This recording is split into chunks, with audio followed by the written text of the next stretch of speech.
వేములవాడ రాజన్న ఆలయ విస్తరణ పనులను దక్షిణ వైపు ఉన్న దుకాణాలు ఎండ్ల యజమానులు శుక్రవారం అడ్డుకుని పనులు నిలిపివేశారు. రాజన్న ఆలయ దక్షిణ వైపు ఉన్న ప్రధాన రహదారిలో 25 అడుగుల మేర ఆలయ విస్తరణకు ప్రతిపాదన చేసినట్లు తెలియడంతో వారు ఆందోళన వ్యక్తం చేశారు. ఆలయ విస్తరణ పనుల్లో భాగంగా భారీ వాహనాలతో అధికారులు శుక్రవారం పనులు ప్రారంభించేందుకు చర్యలు చేపట్టారు. రహదారిపైకి విస్తరణ పనులు రావడంతో రోడ్డు చిన్నదిగా మారి తమ నివాసాలు కోల్పోతామని, ఇందుకు సంబంధించి రహదారి ఎన్ని అడుగులు ఉండాలో ముందుగా నిర్ణయించాలని డిమాండ్ చేశారు. రోడ్డు విస్తరణలో ముందుగా తమకు నోటీసులు జారీ చేసిన తర్వాతే పనులు ప్రారంభించాలని, ఎలాంటి నోటీసులు ఇవ్వకుండా ఎలా పనులు చేపడతారంటూ వారు ఆందోళన వ్యక్తం చేశారు.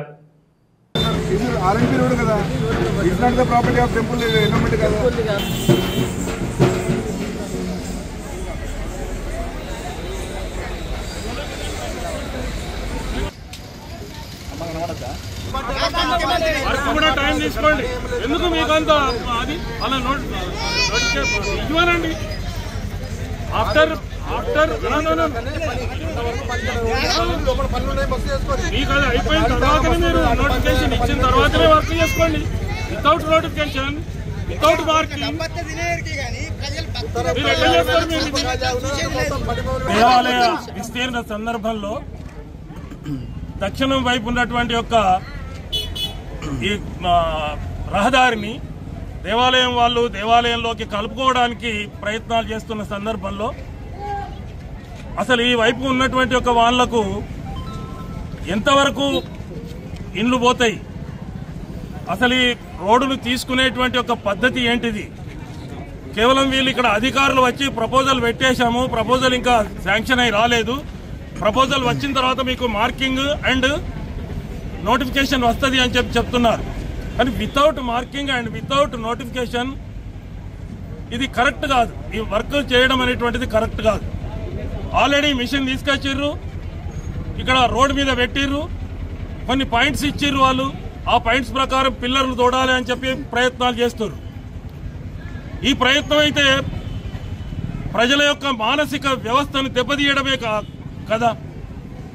ఇక్కడ ఉన్నటువంటి ఒక హౌస్ హోల్డర్స్ కు ఎలాంటి ఇన్ఫర్మేషన్ లేకుండా ఈ రోడ్డు ఇంత జరుగుతుంది, దేవాలయం కొరకు ఇంత ఆక్యుపై చేస్తున్నాము, మిగిలినది ఇంత రోడ్డు కోసం తీసుకుంటాము అనేటువంటి ఒక విషయం ఏది కూడా చెప్పకుండా ఈ స్టెప్ తీసుకోవడం అనేటువంటిది అధికారుల యొక్క మరి నిర్లక్ష్య వైఖరా లేకుంటే ఏంటిది అనేది ఏది అర్థం కావడం లేదు.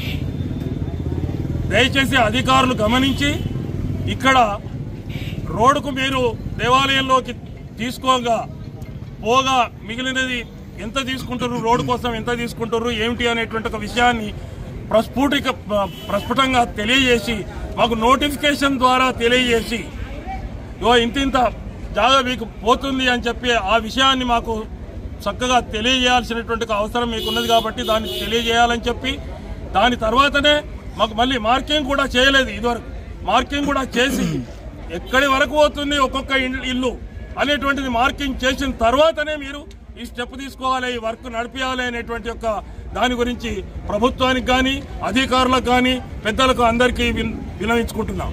రాజన్న టెంపుల్ డెవలప్మెంట్ పేరు మీద డిపార్ట్మెంట్ కోఆర్డినేషన్ ఆర్గనైజేషన్ నాడు 60 ఫీట్స్ రోడ్డు నుంచి చెప్తామని చెప్పి అది ఈ రోజు వరకు కూడా ల్యాండ్ యాక్విజిషన్ నోటీస్ పంపిస్తారు. దాదాపు ఒకరికి 34 ఫీట్లు, ఒకరికి 25 ఫీట్లు, 25 step by step road encroachment చేసుకుంటూ వస్తాం.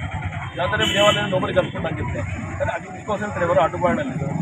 కానీ ఇప్పటికి కూడా ల్యాండ్ మార్కింగ్ ఎక్కడ, అసలు ఏ హౌస్ హోల్డర్ ఎంత వరకు పోతుంది, ఎంత స్పేస్ పోతుంది అని ఇక్కడ మార్కౌట్ ఇవ్వరు. అసలు ల్యాండ్ యాక్విజిషన్ లేదు. ఆ 10 year నోటీస్ శాంక్షన్ ప్రభుత్వం కాసిన చెప్తారు, అది ఇప్పటికీ లేదు. ప్రజలకు చెప్పినా గాబరాగా కొన్ని వందల సంవత్సరాలు వేల సంవత్సరాలకి వెళ్ళి కల్చర్ టెంపుల్ ఇది. ఆ ఓనర్స్ ఏ రకంగా చూస్తారు, ఇక్కడికి వెళ్ళి అక్కడ వరకు కొన్ని వందలాది గృహాలు పోయే పరిస్థితి. మరి దాని ఆలోచన లేకుండా ఉదాహరణ విషయం తీసుకొచ్చి మా పని మీద తీసుకున్న తర్వాత రేపు రోడ్లు 80 ఫీట్స్ 90 ఫీట్స్ 60 ఫీట్స్ అంటే ఇట్లా అదొక అభద్రతా భావం అయితే ఖచ్చితంగా కూడా అందరిలో ఉన్నది. ప్రభుత్వాన్ని ఎప్పటికీ చెప్తా ఉన్నాం, ఫస్ట్ ఇప్పుడు ల్యాండ్ మార్కింగ్ చేయండి ఎంతవరకు పోతుంది అని. అది లేకుండా వర్క్ స్టార్ట్ చేస్తే మాత్రం బాగుండదు.